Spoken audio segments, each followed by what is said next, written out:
여러분 안녕하세요. 개그맨 조원석입니다. 2025년 7월 16일 수요일입니다. 오늘은 지난 2020년 2월 15일 토요일에 제가 썼던 일기를 여러분께 읽어드리도록 하겠습니다. 2020년 2월 15일 토요일, 어젯밤 2시쯤 잠이 든 것 같다. 그리고 4시 50분에 알람이 울렸는데 일어나기 너무 힘들어서 10분 더 있다 5시에 일어나 교회로 갔다. 짧게 기도드리고 예배를 드린 후 집에 와서 또 잤다. 그리고 11시쯤 일어나 밥을 먹고 노래 연습을 하고 집으로 와 저녁을 먹고 노트북을 켜니 저녁 6시가 넘었다. 새벽 예배를 드리고 와서 다시 자는 버릇을 고쳐야 하는데 자꾸만 다시 자고 또 밤이 오면 아침에 잔잠 때문에 잠이 안 오고를 반복하고 있다. 요 며칠 용서할 사람이 너무 많다. 꾸어간 돈을 3달째 돌려주지 않는 사람, 어제 제 멋대로 선약을 깨고 2박 3일 친구랑 여행을 간 여자친구, 사탄이 주변 사람들을 통해 나를 공격해온다. 이번 주 일요일 지인들과 선약이 있었는데 약속을 제 멋대로 깨고 나에게 통보하듯 맘대로 친구와 강원도로 차를 렌트해서 여행을 가버렸다. 그리고는 오늘 아침 톡으로 여행 오도록 이해해줘서 고맙단다. 그러더니 전화를 하길래 받지 않았다. 전화를 받아 아무렇지도 않은 척 연기할 수 없을 것 같았다. 어차피 제 멋대로 가버렸는데 내가 사람의 기분을 망치는 건 더더욱 원치 않는 일이었다. 그냥 잘 놀고 조심히 돌아오라는 톡만 남겼다. 나와 합의한 적도 없고 자기 맘대로 가놓고 이해를 해줬다니 무슨 말을 하는지 모르겠다. 노래 연습을 하는데 그녀의 어이없는 행동이 생각나서 피식피식 웃음이 났다. 무슨 만화에서나 나올 법한 짓을 하니 웃지 않을 수 없다. 반응하지 않으려고 한다. 사탄이 주변 사람들을 통해 공격해 오는 것을 알 수 있다. 기도와 말씀으로 이기려고 한다. 오늘 조건의 목사님께서 주신 하나님의 말씀은 누가복음 11장 14절부터 26절까지의 말씀이다. 예수님은 공생애 동안 구원 사역을 감당하시면서 대적자들에게 끊임없이 배척과 핍박을 받으셨다. 심지어 오늘 말씀에서는 말 못하게 하는 귀신을 쫓아내셨는데 그 능력을 귀신의 왕 바알세불의 힘을 빌어 귀신을 쫓아냈다는 궤변을 늘어놓고 비난을 하고 있다. 14절, 15절 말씀에 위의 내용이 기록되어 있다. 마태복음을 보면 부정적인 반응을 보이는 이들이 바리새인이라고 기록하고 있으며 마가복음 3장에서는 예루살렘에서 내려온 서기관들이라고 기록하고 있다. 서기관들의 대부분이 바리새인들이었다. 예수님은 어둠에 갇혀있던 영혼을 구하셨는데도 욕을 하고 배척을 하는 사람들이 있었다. 주님의 일을 하는 사람들도 언제나 칭찬만을 받을 수 없다. 하나님의 거룩한 사역을 감당함에 비난도 핍박도 배척도 있다. 예수님을 믿는다는 것만으로 순교를 당하던 역사가 로마 300년의 역사 동안 계속됐다. 어둠의 권세들이 세상을 지배하고 있기 때문에 어떻게 보면 신앙생활은 영적 전투와 같았다. 어둠의 권세들이 믿는 사람들을 핍박하고 비난하고 방해한다. 그러므로 주님도 고통받으셨으니 나도 받겠다는 마음이 필요하다. 성숙한 신앙인은 내 자존심의 지배를 받는 사람이 아니며 하나님의 자존심을 지키는 사람들이다. 욥은 믿음의 사람이었다. 사탄은 그의 믿음이 까닭없지 않다. 하나님의 축복을 바라며 믿는 거다. 그것을 가정하면 정면으로 하나님을 욕하고 대적한다고 말한다. 그리고 하나님과 사탄은 내기를 한다. 하나님께서 그의 생명만 건드리지 말고 사탄의 마음대로 해보라 하신다. 그러자 욥의 집안의 풍파가 찾아온다.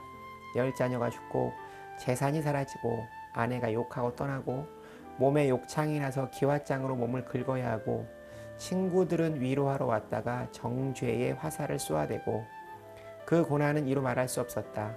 그럼에도 불구하고 욥은 하나님을 찬양한다. 욥기 1장 21절 말씀, 주시니도 여호와시오 거두시니도 여호와시오니 여호와의 이름이 찬송을 받을지니이다 하고, 또 아내가 욕을 하고 집을 나갈 때도 우리가 이렇게 하나님께 축복을 받은 즉 재앙도 받을 수 있는 것이 마땅하지 않냐는 말을 한다. 힘든 상황에서도 그는 하나님의 주권을 철저히 인정했다. 그는 하나님의 자존심을 생각하며 믿음을 끝까지 지켜나갔다. 사역을 하다가 좋은 일을 하는데 비난을 받을 상황이 올 때 내 자존심으로 그만두어서는 안 된다. 그런 순간에 그 자리에 나를 가져다 놓으신 하나님을 생각하는 믿음의 사람이 되어야 한다. 하나님의 영광이 나타나는 그 자체만 가지고 감사하고 기뻐해야 한다. 꼭 그 일로 대접을 받거나 영광을 받아야 하는 보상 심리에 매여서는 안 된다. 예수님은 그들의 비난에 이렇게 말씀하셨다. 17절 18절 말씀. 예수께서 그들의 생각을 아시고 이르시되 스스로 분쟁하는 나라마다 황폐하여지며 스스로 분쟁하는 집은 무너지느니라. 너희 말이 내가 바알세불을 힘입어 귀신을 쫓아낸다 하니 만일 사탄이 스스로 분쟁하면 그의 나라가 어떻게 서겠느냐. 예수님은 자기를 비난하는 자들의 이야기가 전혀 논리에 맞지 않는 이야기라고 지적하신다. 귀신의 왕을 빌려 귀신을 쫓아냈다면 결국 같은 편끼리 싸운 꼴이 된다는 말씀이다. 바리새인들이 이렇게 억지로 예수님을 비난하는 이유는 무엇일까? 예수님께서 능력을 보여주시다 보니 상대적으로 자기들의 인기와 명예가 떨어지고 있는 것이다. 능력은 없고 말만 하는 선생들이 되어버린 것이다. 그러므로 그들은 말씀으로 기적을 이루어내시는 예수님을 시기하고 질투하는 것이다. 우리도 다른 사람의 형통과 성공을 축하하는 사람이 되어야 한다. 시기 질투해서는 안 된다. 20절 말씀. 그러나 내가 만일 하나님의 손을 힘입어 귀신을 쫓아낸다면 하나님의 나라가 이미 너희에게 임하였느니라. 하나님의 나라는 하나님의 통치, 하나님의 주권이 행사되는 곳이다. 예수님을 믿는다는 것은 마귀의 주권이 물러가고 하나님의 나라의 통치가 임한다는 것이다. 내 삶의 모두가 하나님의 통치 안에 있음을 성령 충만이라고 한다. 성령 충만의 대표적 인물은 사도행전에 나오는 스데반 집사님이시다. 돌에 맞아 죽으면서도 천사의 얼굴로 저들을 축복하고 용서하면서 죽어갔다. 하나님의 온전한 통치를 받지 않는다면 불가능한 일이다. 이것이 성령 충만이다. 신앙인은 연륜으로 살아가는 것이 아니라 말씀의 능력, 기도의 능력으로 사는 것이다. 23절 말씀. 나와 함께 하지 아니하는 자는 나를 반대하는 자요 나와 함께 모이지 아니하는 자는 해치는 자니라. 그리스도인은 소극적인 자세 그리고 중간의 입장으로 살아서는 안 된다. 절대 진리에 대해서는 분명한 태도를 보여야 한다. 세상에 예수님을 믿는 사람으로 시인함으로 그렇게 보여야 한다. 24절부터 26절까지의 말씀. 더러운 귀신이 사람에게서 나갔을 때 물 없는 곳으로 다니며 쉬기를 구하되 얻지 못하고 이에 이르되 내가 나온 내 집으로 돌아가리라 하고 가서 보니 그 집이 청소되고 수리되었거늘 이에 가서 저보다 더 악한 귀신 7을 데리고 돌아가서 거하니 그 사람의 나중 형편이 전보다 더 심하게 되느니라. 빈집이 위험하다는 말씀이다. 소극적인 자세는 오히려 더 악한 영향을 받을 수 있다. 영적인 진공 상태는 없다. 어둠의 영이 다스렸던 곳은 언제든 다시 공격받을 수 있다. 또 공격을 받으면 나중 형편이 더 못하게 된다. 엄격하게 보면 무신론자는 없다. 아무것도 믿지 않는 그 자체가 우상이 되고 자기 자존심을 믿고 자기 고집을 믿고 자기의 의의를 믿는다. 영적인 중간 상태, 곧 빈집은 없다. 불교나 명상에서 자신을 비우는 것은 영적 위험을 초래할 수 있다. 자기를 비우면 정화되는 듯 싶지만 그 사이 어둠의 영들이 다시 들어올 수 있다. 컵에 더러운 물을 가만히 두면 가라앉아 마치 깨끗한 물이 되는 것 같은 효과를 명상이라고 한다. 그러나 흔들리면 그 물은 다시 구정물이 된다. 그러나 예수님을 만난다는 것은 거룩한 촉매의 반응, 말씀이 들어가서 화학적 반응을 일으키는 것이다.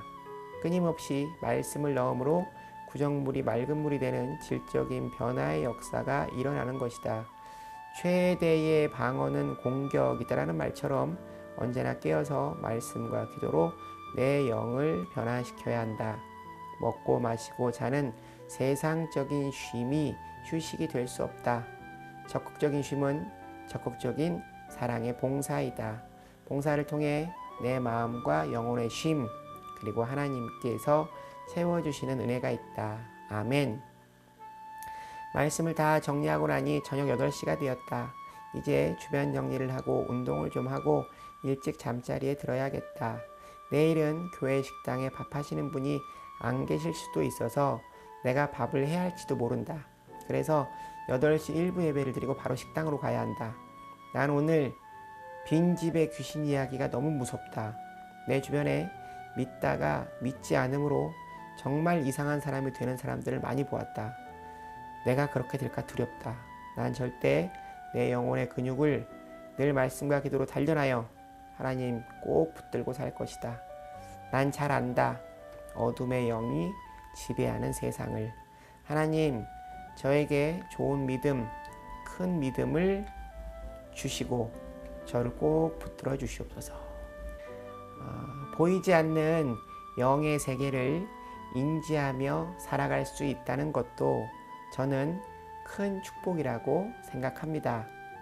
너무 거창하고 크게 생각하기보다는 내 마음의 상태, 내가 지금 어둠의 영에게 공격을 당하고 있지는 않는지, 또 내 마음속에 예수님께서 주신 평안과 소망, 희락이 거하고 있는지 스스로 점검하며 내 마음을 하나님 안에서 다듬어가며 살아가는 원성이가 되기를 바랍니다. 오늘 얘기는 여기까지입니다. 여러분, 오늘 하루도 주님과 함께 동행하는 행복한 하루 되시기 바랍니다. 슈! 여러분, 주님께 돌아오세요.